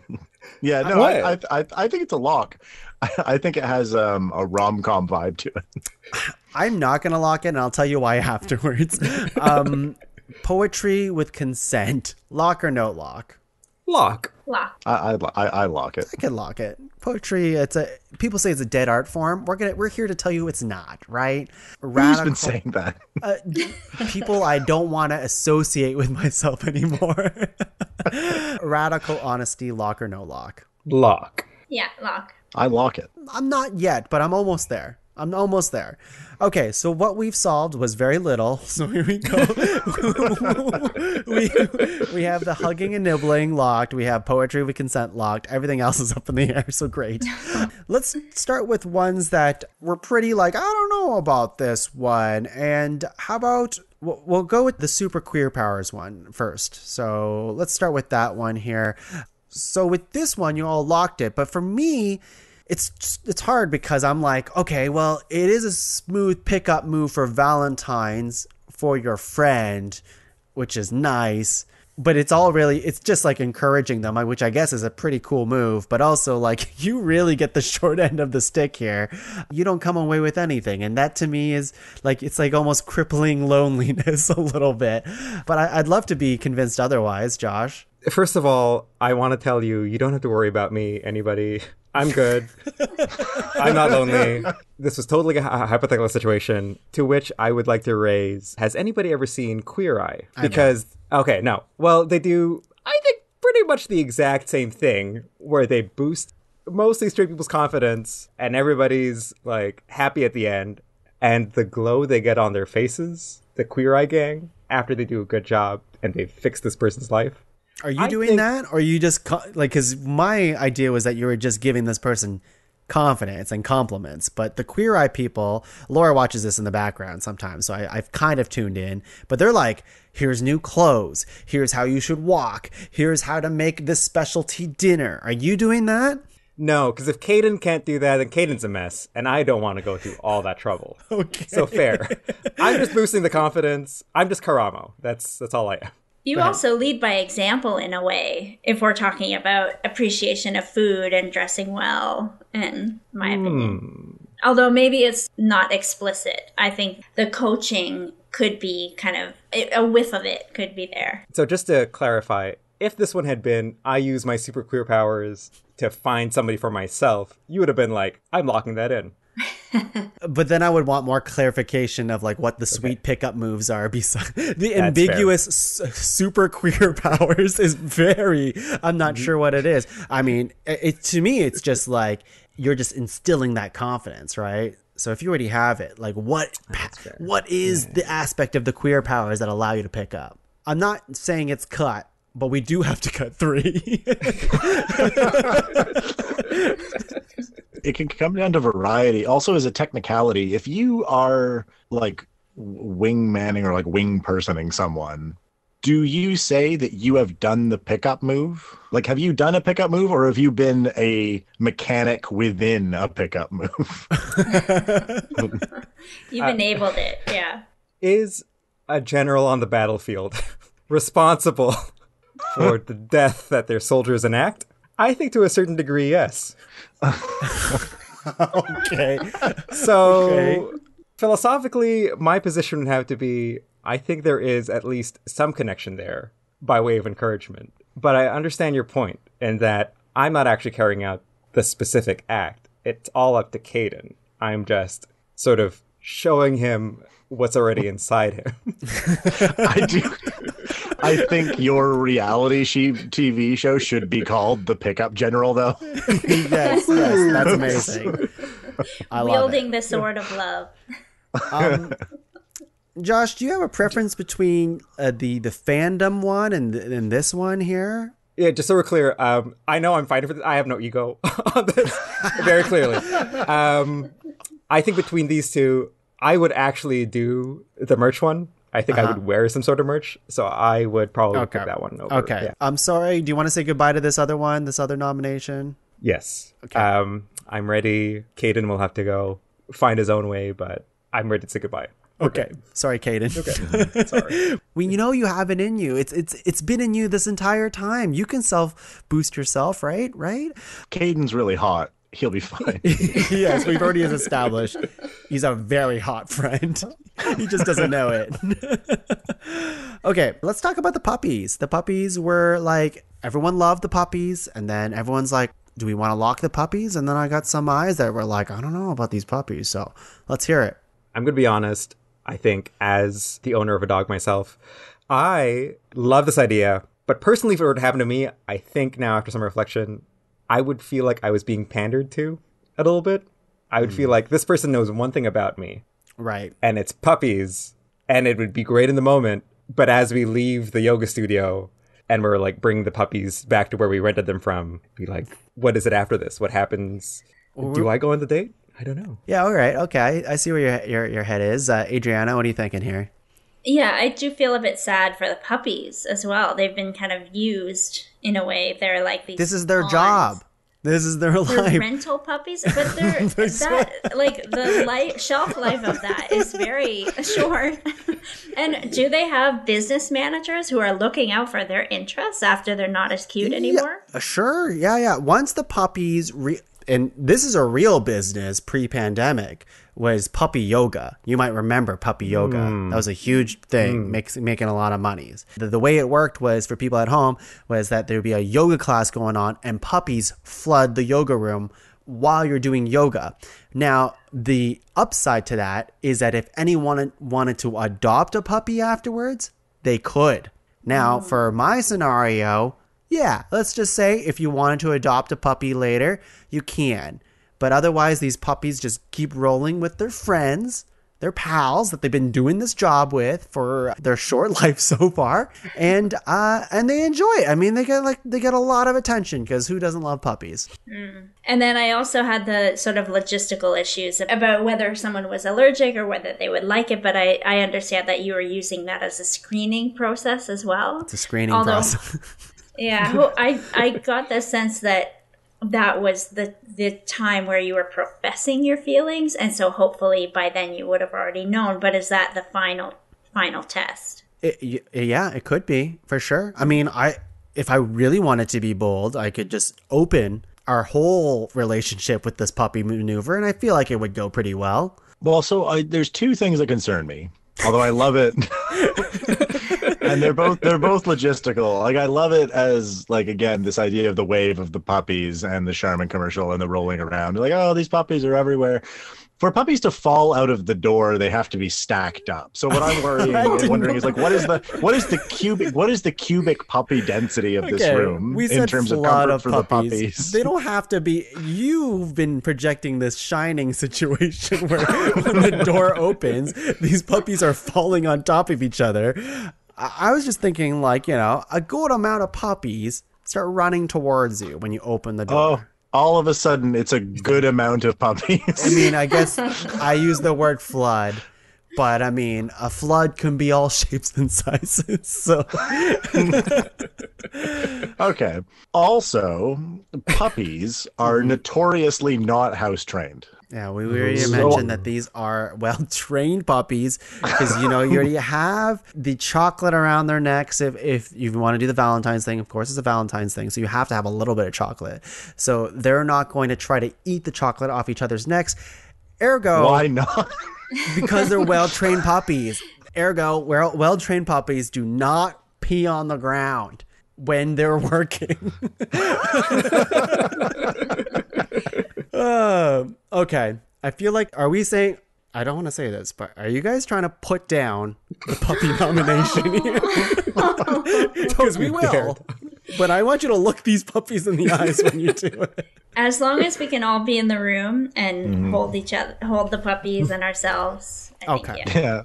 No, Pa. It was my wave of puppies. Okay.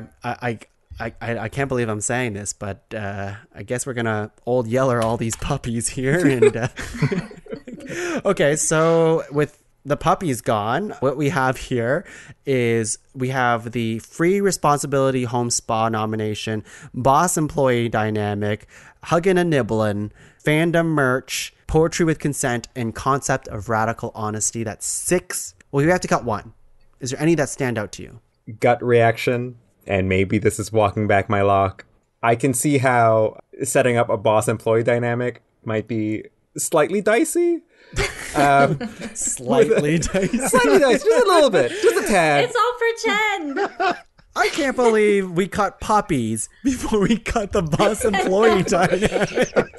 I would think this would be a place of judgment, you know? It's like there's room for everybody. And all of the different interests that we all have. Okay. All right. Well, what's everyone's thoughts on this one? Well, I mean, hey, you know how I love to vet romantic partners through weird pickup moves, and I think this is a prime example of that. Because again, as you're sort of getting someone into this power play role play before they know that that's what it is, you're going to establish pretty quickly that that's a dynamic that they're into or not. Like when you pull the trigger on this, right? Like it's very much. I would argue that this is certainly a pickup move. I'm not sure if it's a sweet pickup move for Valentine's Day. It's a bit dicey. It's a grooming process. I will admit that. Yeah, a little bit. Some time. But I would say that would be to determine whether or not they're into it. I could be mistaken sort of in my remembering of the actual scenario. But I think maybe if it were set up as you setting up an employee-boss dynamic, where you were the bad employee and they were the boss, and sort of they could take the invitation to be the boss, I feel like that sort of like quiets down my mind a little bit more. But, and again, I could be misremembering, if you're the boss and you get them to be the employee, I think that is sort of where I'm like, So I had envisioned it being that you were the employee. Okay. Well, then Then you're in. Then I'm okay. On board. Totally on board. I will be the bad employee any day. I also think that, like, this nomination is for, like, the kinky people out there, right? They want to have this, like, ooh, we're doing something bad over here. I'm the boss. This is, HR is going to get involved. Wait till finance sees what we're spending money on. We're going to direct our problems to IT. It's like all this, like, dirty talk around corporate work, which is weird. And then it ends in this lingerie pic, which that can be sexy, certainly for a lot of people it is. But what if you have like a more timid person? A lot of people, like, this only really targets one specific set of people. And like a lingerie pic can really like scare a person a little bit because you have a different type of connection to them than like, yeah, let's be freaking weirdos and kink monsters here. That's where I'm coming from. I think in today's dating scene that sending erotic photos is like such a part of the landscape. Okay. Now, is setting up a boss-employee dynamic in your Tinder? I've been out of the game for a very long time, so you guys, if anyone knows, please enlighten me here. I mean, to some extent, in a quicker sense, I do think radical honesty does encompass this approach. Okay, how about I put it on the table here? What is the one that we're cutting? What if everyone has to pick one that they look at this and they're like, I don't think this is an actual sweet pickup move. Of course, our list is ridiculous, but we want to have a kernel of truth in it, I think. If we're including the modifier sweet before pickup move, then I feel like I'll have to stick with boss employee dynamic. Sorry. I think sweet means effective, in my opinion. Oh, okay. Okay, sorry. Then definitely not. Yeah, sorry. Thanks very much. Okay, Adriana, is there one that you're like, I want to... for me, it's that one, too, I'll be honest. The boss employee one. As hilarious as it is. I mean, listen, you have a hugging and nibbling one that's somehow making the list here. I'm not sure why you're fighting for this other one.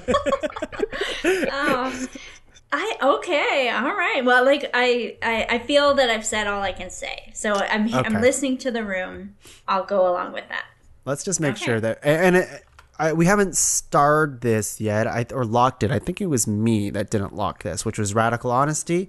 I changed my mind. I like it. So, if we're getting rid of boss employee dynamic, what I'd like to really highlight and take away from it is the term misuse of technology for an unsolicited, like, erotic photo. Like we were just talking and then out of the blue, misuse of technology. Come on. Read the policy. Right.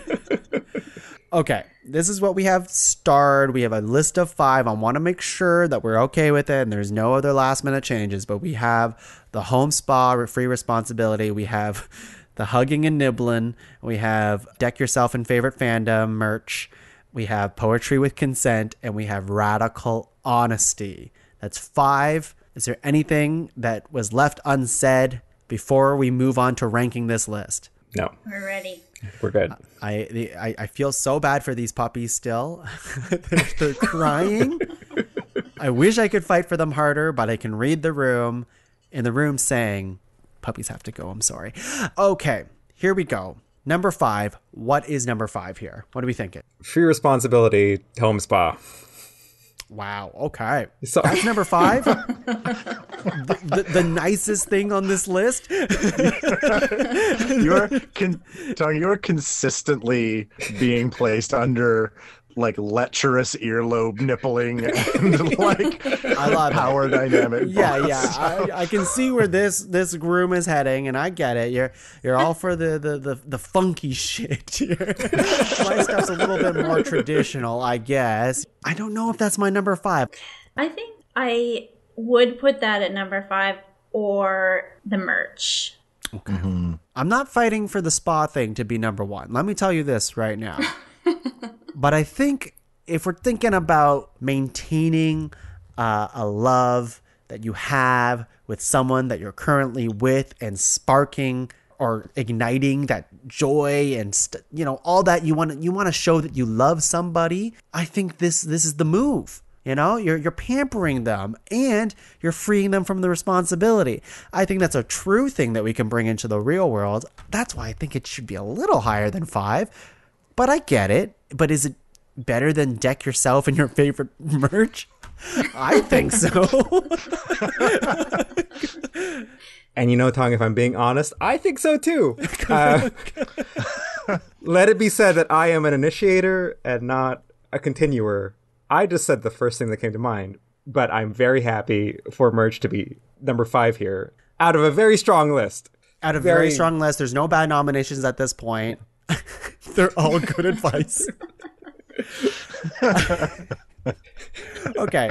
Is everyone okay with that then? Merch at 5. And then I don't think spa will go any higher than 4 or 3. There is a few things on the table that I really want to hear from you guys, because we haven't really talked about it too much. But we've talked a lot about hugging and nibbling. How far are we willing to make this go? Is this really a sweet pickup move that will work for Valentine's Day? I think so. All right. I've said it. I feel like I'm repeating myself, but it's bold. It's an overture, and it's like, here I am. I want you. I think that if at any point during the spa experience you had mentioned that you'd be nibbling on someone's earlobe, that it would be shooting up. Right. Now, is this a better move than? So, because to me, this is a move that's like kind of testing the waters before you go for a kiss. But some may say that licking or nibbling someone's earlobe is more invasive than kissing someone on the lips. Some may say that. I don't know if it's me, but some may say that. What are your thoughts on that, Adriana? I don't think so. I think like the mouth is pretty sacred. Intimate. Okay. Yeah. Okay. And, but your ears are not. They're like. Well, no, I just think they're more fair game, I guess. Okay. All right. Okay. All right, I can see where this is heading a little bit.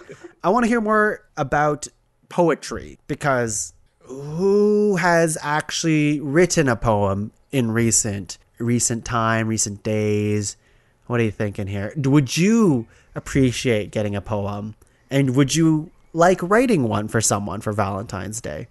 I used to write poetry when I was in high school, specifically for cases when it was an unrequited love thing. It's a long story. We're not getting into it. But I found it to be sort of pretty effective, not outwardly, but inwardly.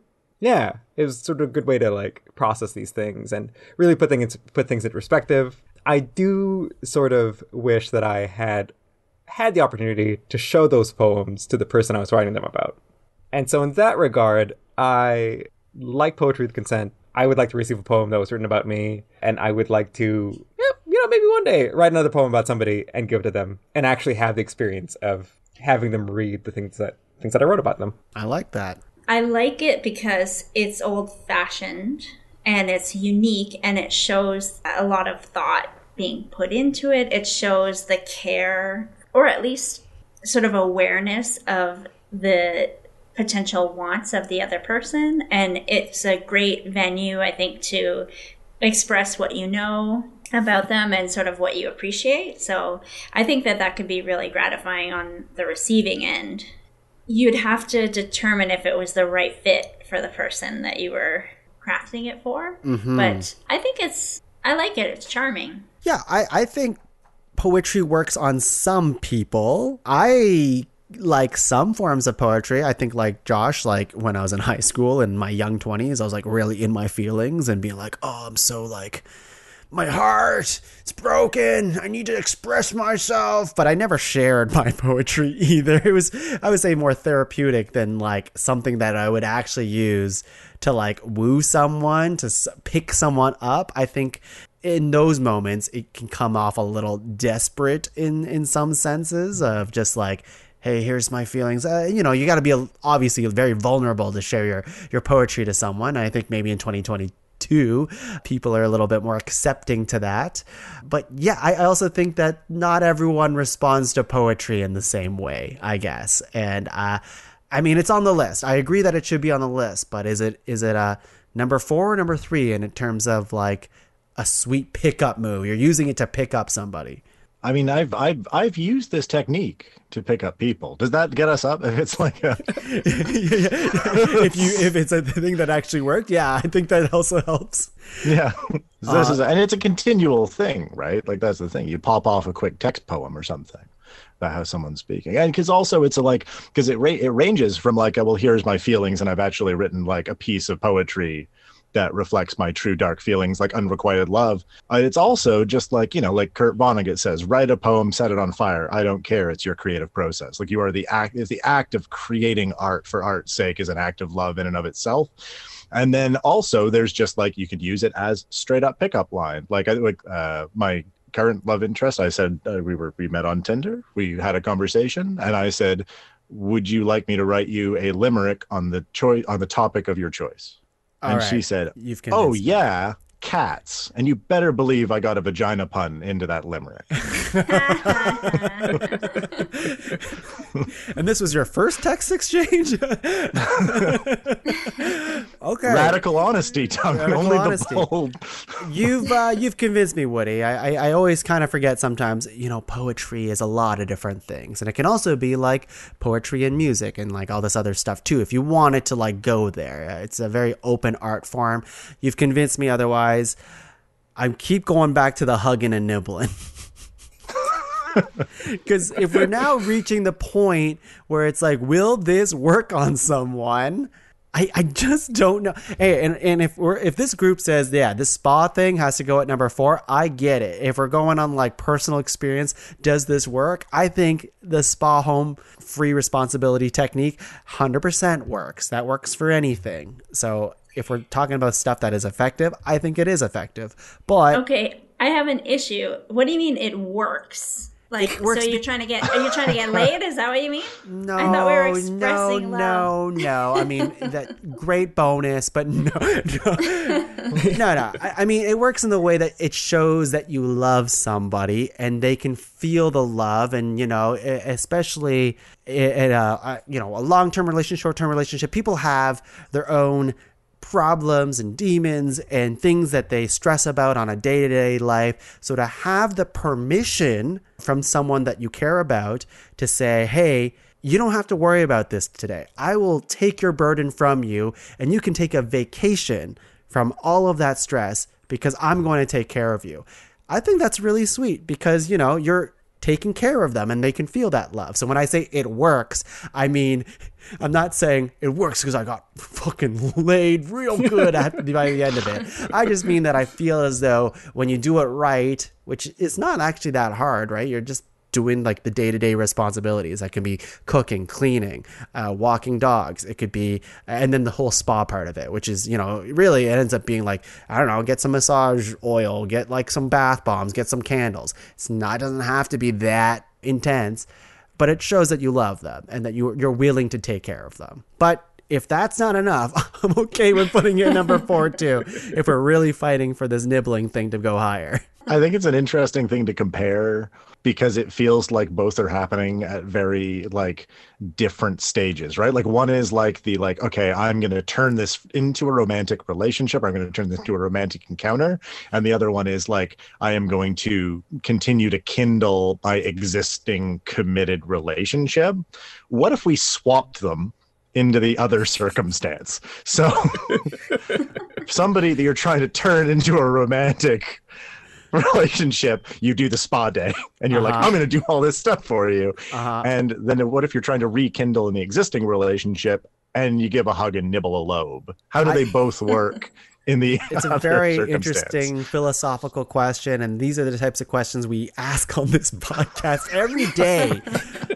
I have to be honest though, if I were to go for it, I'm going to try this, I'll let you guys know afterwards, but if I go for a random a surprise ear nibble for my partner, I bet you she'll wince. She'll go, what's happening? Because people can get skittish with that kind of thing, right? Especially if it's very sudden. So for me, when I picture it, I'm like, that would never work. It's interesting because I actually feel the opposite way. If someone were to try to give me a spa day, I'd be like, ugh, like it wouldn't. And for someone to take over my responsibilities, I wouldn't be able to. It would take a lot of trust, I guess, for me to give those over. Yes. And maybe that's the point. So again, I would like to defer to PodCavern law. How PodCavern law is very flexible. I don't know if you knew this. In that case, I must ask, how petty can our reasoning be? Oh, very. Yeah. It could be whatever you want it to be. I was happy to give up number 5, but I will die before spa gets higher than 4. Okay. Yeah. You will die before that happens? Really? I will die. I will inflict a heart attack on myself right now. All right. It's fair enough. Now, would you do a heroic death and come back a few years later? Ooh. Okay. All right. I hear where everyone's head is at. It's good to know that my spa day will never work on you guys. Post spa and free responsibility at 4. Now, with that said, then what's number 3? Are we now at nibble territory, or is poetry going at number 3? How far are you willing to make this go, Adriana? Poetry is at number 3. Okay, here we go. Ear nibble over poetry. Yeah. Because I feel like we kind of been dancing around what number 1 probably is, but I'm not going to say it. Why is nibbling better than poetry?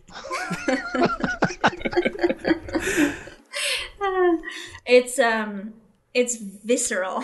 If that's right. Like it gets the blood flowing. Probably. Yeah, it's exciting. I get it, right? Like okay. Woody? I feel her draw close and she nibbles my ear, the love of my life and the one I hold dear. I just feel like one encompasses the other, like it's no competition, you know? Okay, all right. I don't know exactly how to explain this, but the moment we narrowed it down to these top 5, my brain was like, poetry is number 3. 100%. Yeah, my brain was like it's there. Yeah, that's great gut feeling here, but under PodCavern law, I'd like to know why. I don't want to incur a fine. I will explain. I feel like, first of all, the closer nibbling gets to the top, the funnier it is. I agree. Second of all, I know what I want my number 1 to be. I really like I think if I were to think honestly, number 3, sort of as a very powerful number 3, that's where I would put poetry in my own like ranking of things I would do. It'd be like a good like middle of the top option for me. But I don't know if I would always use it as my like go-to thing. Right. So you're saying you would much sooner use hugging someone you like and then nibbling their ear before you write poetry. Wouldn't you? You know what? I also don't know where I land on it. I do think that it's funny that the nibbling thing is going higher, which I do agree. It's funnier the higher it gets at this point, but I don't know if I completely agree, but I will defer at this point to what this group thinks. Poetry at number 3. Okay. Woody, how do you feel about this? Well, I mean, it does. The thing is, like, an ear nibble is a straight up shudder inducing, whether it's a positive or a negative shudder. Like, it is a clear line and a romantic move, you know? You know, romantic, I'm not sure if I'd use that word for it. But I guess it depends how invasive the nibble is, right? If you're Josh, he's fucking tonguing you. I don't know how I feel about that. He's putting his ear through your earring hoop. Adriana, you seem to be a little bit more, you know, probably in the spirit of your own nomination. It's an actual nibble, a knead, if you will. You're kneading your lips between their ears. And then, yeah, Woody, your full penetration, it sounds like, when it comes to the ear thing. Yeah. Random fragments of poetry and then almost Lovecraftian slurping sounds. Yeah, absolutely. Would love to hear the ASMR for that. Okay, so... Okay, with that... Who does your Foley work? Nibble versus radical honesty. At this point, I don't even know where I want to go. I fought so hard against nibbling that I feel like I'm at a point where I'm almost the other way. But we also haven't talked too much about honesty because it also seems like a real good move for a pickup for Valentine's Day. If, you know, you're being brutally honest about it. And I think that's confidence is key, right? So, like, if you want it, you can get it. Just be honest about it. Yeah. So I know I said what I said earlier, but truly in the spirit of radical honesty, I do want to pick the thing I would actually pick and not the funny thing. And so I would place radical honesty over nibbling. I actually do think it's a really sound piece of advice, one that I've been personally trying to follow a little bit more recently. And yeah, I think it would take the number 1 spot for me. Yeah, me too. I think it's a good philosophy for romance and for life. And I love that it's sincere. And I think that should be at the top spot because I think a lot of people would respond to that. And we need that right now. And for people who are in the dating scene, it's like you're hungry for that. And it's respectful to all parties. And I think, as I said before, it demonstrates self-acceptance and love and also grants the other person, if they have all the information, then they can make the choice that's best for them. So. I love how we ended on a very sweet note after all of that. All that talk about tonguing and stuff. Yes, Josh, your hand's raised. Just so we're clear, no ties. No ties. No, of course not. We don't do that here. All right, fine. Then my answer stays the same. Because otherwise you'd want a tie between the two?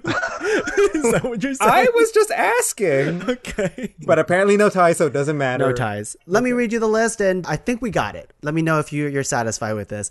So for our top 5 smooth pickup moves, or sweet pickup moves, I think interchangeable, you know, for Valentine's Day, we have...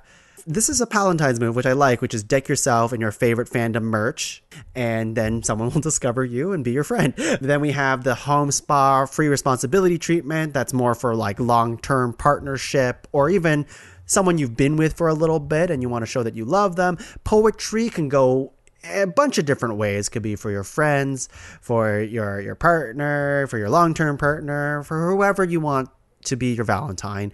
Then we have this hugging turning to nibbling, turning to kneading, turning to tonguing, whatever you need in the moment to give them that shock of surprise to say, hey, I'm making my move right now. You know, I really want to see that move now on TV and in movies. Have they done that yet? Not in any videos I care to mention right now.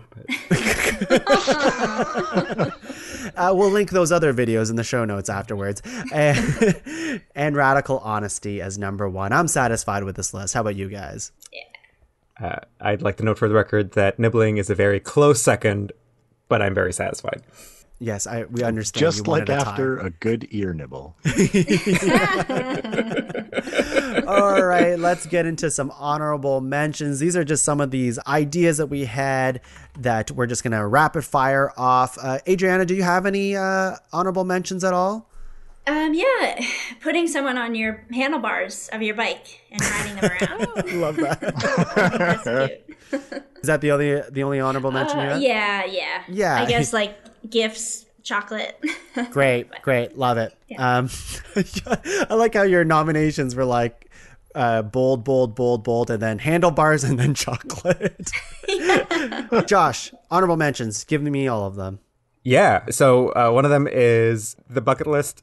So if we're not dead by the time, if we're still single and also still alive by the time we're this age, let's get together. Another long game. The other one was teach me how to do this thing. I think it's like you create this moment where somebody's like, you create this rapport by somebody teaching you how to do something, and it builds a good basis for relationship. The third one was the scenario where you are a lawyer for a defendant and you somehow like create some evidence that acquits them, but it's fake evidence. Oh my God. But it's also like the evidence is also like a love letter and a confession, and so that's where that would have headed. I didn't have time to flesh it out, and so it didn't make it.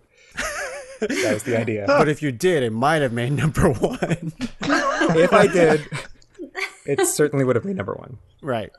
Okay. All right. And that's it on your end, Josh? That's it on my end. Okay, Woody, hit me. I had honorable mentions for flirting with your eyes. Okay, yes. And pretending to be rich.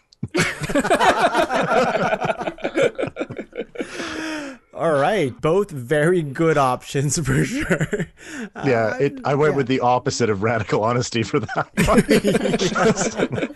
Are you a good eye flirter, by the way, Woody? I've never seen this. It's all about the balance, right? Like, because there's a moment where you have to engage after eye flirting. If you make eye contact in a flirty way too few times, then it's not like the right time to be like, oh, hey, like I noticed we were making eye contact. If you do too many times, it goes to an awkward place. So it's all about finding exactly the right number of times. I love it. All right, I'm going to rapid fire a couple of ideas that I had. A bunch of them are half baked, so here we go. This one could be real. Stand up to bullies or stand up to like gross people. Shut down toxic masculinity when you see it happen. You're not going to set up the scenario where but if it happens, you do it. And like, if the person's there, your interest is there, then they can see that you're better than these other people. The con is this doesn't work if the place that you're like in the scenario that you're in is just full of nice people. So there has to be people who are really shitty for you to stand up to them. Other ones is build a really sweet looking snowman that has a sign like in Love Actually, but that says, "Will you be my Valentine?" in one hand, and then the other has like a hot chocolate. I think that could be cute and very hard to do. Learn their favorite song on their favorite instrument. If they don't have a favorite instrument, default to acoustic guitar, maybe piano, but no drums, maybe ukulele, and absolutely not EDM for the first, unless their favorite song is EDM. Like, then I guess you can do some turntable shit. Make them a cocktail in their name or a mocktail in their name. Make a cameo in their favorite television program, but then halt everything in the show to look at the camera, break the fourth wall, and ask them to be your Valentine. Two more, which is get a lot of attractive people to give you compliments and attention in front of your Valentine, but then you just start pushing them aside. Like, you just start being like, they're like obstacles in your way, so you can get to them and be like, I don't want these people, I want you, kind of thing. So that's a little bit of a power move, I guess. And my last one, which I just thought of, which is get cinnamon hearts, because we haven't talked about cinnamon hearts yet. And just find who your Valentine's like arch nemesis and just spill a bunch of cinnamon hearts on the ground and they'll slip and fall. So, yeah. Did you know that cinnamon hearts were St. Valentine's favorite candy? Thank you. I've been waiting for the fun facts. I was worried that you wouldn't pepper one more in. But thank you all for listening to today's Valentine's Day special. Couldn't have done it without Adriana, Josh, and Woody. Thank you for being on the podcast, you guys. Thank you. Thank you for having us. Oh, of course. Now, you guys are very funny people. You have things to plug. Let's hear it. We're currently working on reopening the Improv Embassy in Ottawa. And I'm not sure if that is a thing that we should mention, but we're doing that right now. Improv Embassy, for those people who don't know, a fantastic improv theater community that we all were brought up in when things were not so weird.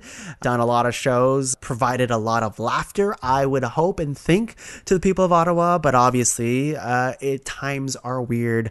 Theaters have shifted all over the country, the world, that kind of stuff. So it would be an absolute joy to see the Improv Embassy return to the capital city, because Ottawa doesn't have that much stuff going on for it in terms of comedy.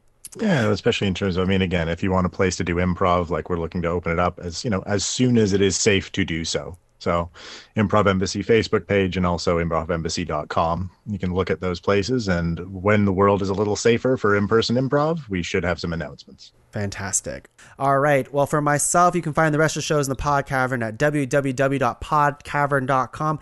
Check out all the shows in there. More to come. Buy yourself a t-shirt at the PodCavern merch store. Sign up for a class. I teach podcasting courses now on PodCavern. So check out podcavern.com for all of that information. And with that, we're going to spend some Valentine's moments together and just freaking make out with one another. How does that sound? Yeah, a jolly, friendly makeout. Just a friendly makeup starting now. Stop it. Okay, no, not my ear. Okay.